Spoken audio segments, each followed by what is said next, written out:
everyone, my name is EIG. Today, we will discuss the crucial role of youth workers in conflict-affected areas and explore effective strategies to enhance their impact in these challenging environments. A youth worker is an individual who engages with young people to support their personal, social, educational growth through informal education, preventive care, or recreational activities. In conflict-affected areas where tensions are high and communication barriers are significant, the role of youth workers becomes pivotal in fostering understanding, empathy, and conflict resolution. To mention briefly, conflict-affected area is a region that is experiencing or has recently experienced an armed conflict, violence, or instability, significantly impacting the social, economic, and political environment.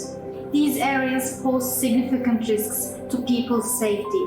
These conflicts can take various forms, including international or non-international disputes, wars of liberation, insurgencies, and civil wars.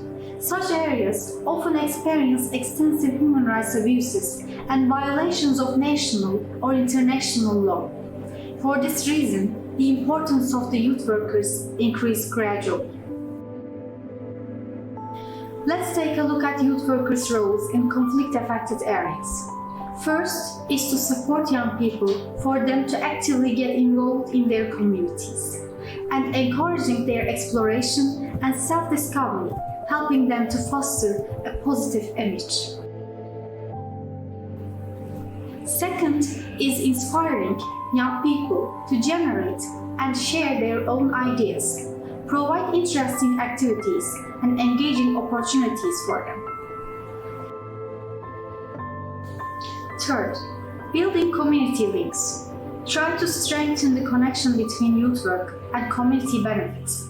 Emphasize that a thriving community relies on the well-being of its youth. Fourth, personal and professional growth. Use youth work as a platform for personal and professional development while supporting young people's growth. You can act as a coach to guide and mentor young people through their development.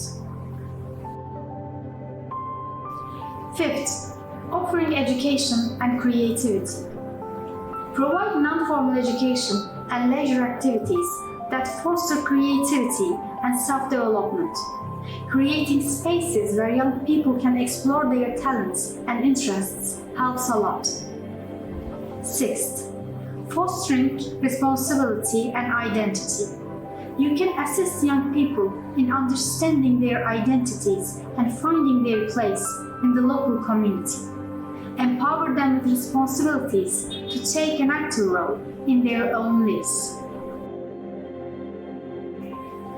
And the last one, securing resources and designing projects. Try secure fundings for initiatives that benefit young people. Engage with young people to design projects that meet their needs and interests.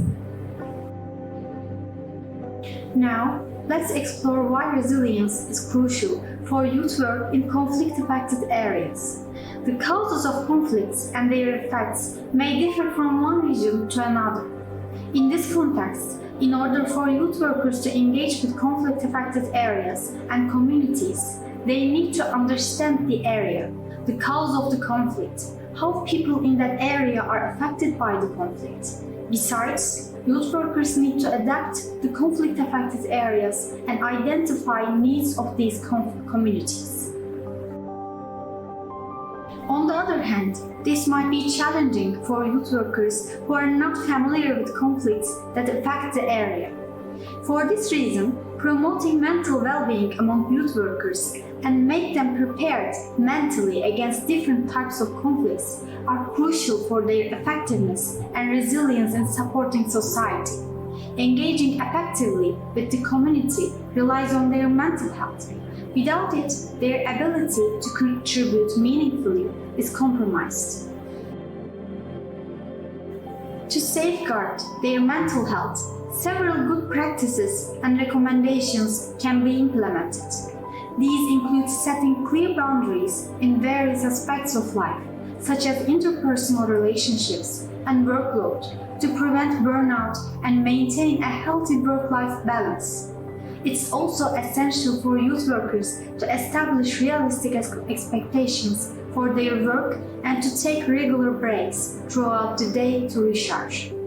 Engaging in activities that bring joy, fostering supportive relationships with colleagues and the community, and staying connected with loved ones are integral components of maintaining mental balance. Moreover, self-awareness is key. Youth workers should monitor their emotional well-being and seek professional support when needed. By prioritizing self-care, seeking help when necessary, and practicing self-compassion, youth workers can cultivate a resilient and sustainable approach to their vital role in supporting youth.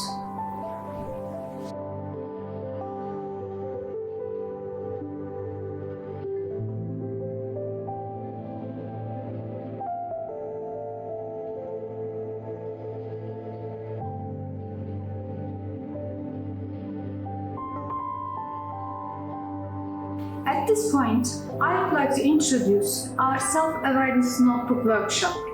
This season is designed to help you explore and enhance your self-awareness through guided exercises and reflections. Keeping a self-awareness notebook helps a youth worker to protect their mental health and gain self-awareness and resilience in terms of events and situations that affected them during the day. The notebook consists of various questions to support participants' understanding of their environment, the impacts of the environment, the conflicts in it, how these impacts make them feel, and how they are likely to react it. This workshop can be used to help youth workers build resilience and adapt to conflict areas, but it can also be used to identify the state of mind of individuals affected by conflicts.